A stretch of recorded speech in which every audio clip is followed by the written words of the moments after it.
Segment 5 talks about the sixth sense, which I think could be talking about eagle vision, but they are mentioning that the sixth sense is what allows them to read the numbers, and that Layla is unable to read the numbers. But from previous games, we know that Desmond uses eagle sense, or eagle vision, whatever you want to call it, and he is not able to read the numbers. He is just able to see what he wants to see. So unless there's a part of eagle vision that most people have not been able to access, I don't really know what the sixth sense they're talking about. It has to be eagle vision, but there must be a part that they just haven't explained yet on how it's used. Maybe eagle vision can be used to look at the numbers and look into the future, but whenever the Isu had kids with the humans, like Adam and Eve, who were the first Isu human hybrids, they were just unable to access its full potential. So, like reading the numbers. Then there's another backwards phrase: overload your mind's capacity. Overload your mind's capacity. They go on by saying your mind is a cage. This is saying that you are not truly free, that your mind is actually holding you back. This goes on with what I said previously about the sixth sense. Not all humans have this sixth sense. Just like saying your mind is a cage, you don't have full access to your mind. Then they talk about Upsweep and Julia, how their messages. Upsweep and Julia were two very strange recordings that were found. I think they were both found in the ocean, which were proven to not be vibrations from ships or vibrations from sea animals or things like that. They are very strange recordings that are found in the ocean. But this Isu message claims that Upsweep and Julia are messages left behind. They go on to say the Doppler effect, Mobius strip, deja vu, Cicada 3301, UVB 76, Eureka effects, amagrams, and anamorphosis. Much like Upsweep and Julia, all of these are a perception of reality. The Doppler effect is the effect like hearing an ambulance. As it gets closer to you, it gets louder. As it gets farther from you, it gets softer. That is a perception of reality. The Mobius strip. I can't exactly tell you what this is. I know it's a weird math equation, which brings me on to my next point. Another weird math equation that is highly influenced in the Assassin's Creed universe is the Lorenz attractor. What is the Lorenz attractor, you may ask? That is what the big drawing of Clay's blood was in Abstergo. It is what was seen in Assassin's Creed Unity, and is also known as the butterfly effect.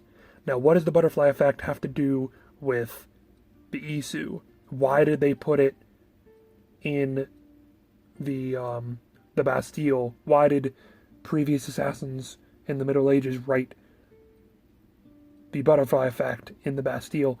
Well, I think they were influenced by the Isu, and much like just in general, the butterfly effect is much like how they want to change time. They kept saying over and over they were trying to use the code to change. The code is the numbers. The code was trying to be used to change time.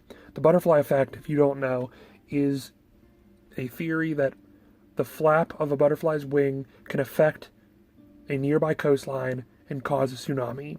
It's basically saying that one small change can affect an entire country or an entire civilization.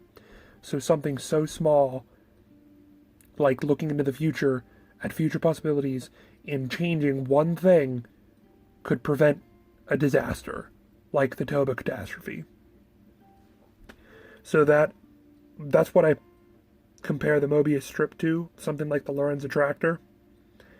Deja vu means already seen in French, so that is also a perception of reality because it's like your mind doesn't comprehend that it's already had an experience.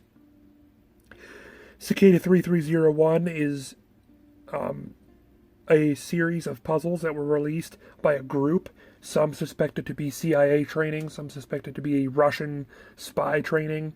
Nobody really knows what it was for or what it was really meant to be, but all we know is that it was puzzles that were released online and no one has really heard from them since. Again, more or less a perception of reality because they were puzzles where you solved them from parts of the world. So like one clue could be halfway around the world. So you needed to use your mind to really think this way through. UVB 76 is a radio transmission that broadcasts around Russia, I believe. And some believe it is a recorded response of sorts in case the US attacks Russia in a nuclear war. Eureka effects is like the aha effect. So if something just clicks, something that is so confusing to you, but all of a sudden it just clicks and you fully understand it. Again, a perception of reality. Your mind fully is not aware until all of a sudden it is. All of a sudden you just get it. And anagrams are like if you flip a word upside down and it still looks like that word. Or if you flip a word, if you rearrange the letters and it still makes out the same word. And anamorphosis is like putting a mirror or some kind of mirrored object next to a painting, and in that mirrored object it makes the painting. This is seen throughout history. There are many multiple artworks that look like a bunch of jumbled mess, but when you put a mirrored object next to them, in the mirrored object, it makes a perfectly symmetrical painting. Again, perception of reality. I can't stress that enough. This is what they're talking about. They're talking about using your mind full, like it says, the backwards phrase, overload your mind's capacity. They're talking about using your mind. There's something we're missing here. Layla is missing something, and they're using these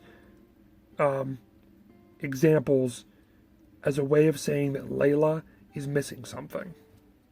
The last segment is segment 6. I think this is the most important segment, but the other segments are important because they lead up to this one. They explain everything about this one. This one is the only one with a different speaker. Every other message has a speaker that's spoken before. This one is an unknown male. They say that the next chapter is unstoppable. Again, back to the end of the world. The world will end soon, and this one won't be stopped. They say that sometimes the greatest revolutions start from the confines of impossibility. So maybe, just maybe, Layla will be able to stop this end of the world. But they're saying you must act now. They say, quote, you must learn time. This makes me think that Layla will learn to read the numbers. How? Well, let me continue and I'm going to go back to that. Another backwards phrase is uttered. Reality is a simulation. Break the code. Reality is a simulation. Break the code. The code, as I said before, is the numbers. They're saying to break the code. They're telling Layla to understand how to read the numbers so she can manipulate time. Quote, order never served us, kept us within the code. Quote, witness but not alter. Quote, your animus is different. Quote, it could escape the code. Quote, defines the order of things that are. So when they say witness but not alter, that's what they said they could do. Within the code, they could witness the future possibilities, but not alter them. They say that your animus is different, just like the mind that made it. It says that it could escape the code. This makes me think that Layla will learn some first civilization,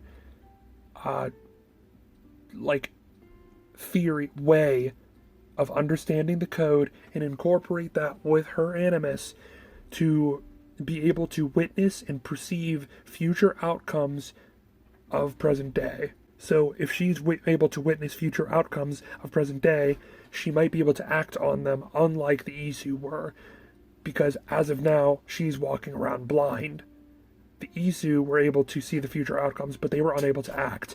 They're telling her, you must see future outcomes so you can act like we weren't able to. I actually think this is really interesting because a lot of people online think that they're talking about different universes and Layla's going back in time to change the past, but that would just create a huge paradox. And if she goes back in time, let's say the next game or DLC deals with this, and she learns how to read the numbers. She goes back in time and changes the past. Let's say Bayek is just no more. What if he never exists? Well, then the assassins would never have had their full start yet. So that's why I think that the theory about Layla changing the past is kind of off, because why would she change the past when it would just create a paradox? And it would just make more sense of her being able to witness possible futures within her own future. So, like, she could play through different realities. Like, she could play through the next day in 5 different ways on how it might happen. So when the next day comes, she might be able to be prepared. This is all speculation. I don't know what's going to happen. I'm going to keep up to date with the Isu speculation. If you have anything that I missed, I would love to hear it in the comments. If you have any comments just in general, please comment them. If you like this video, please leave a like. Subscribe for more content. And I will see you guys in the next video. I really hope you enjoyed. And I will see you later. See ya.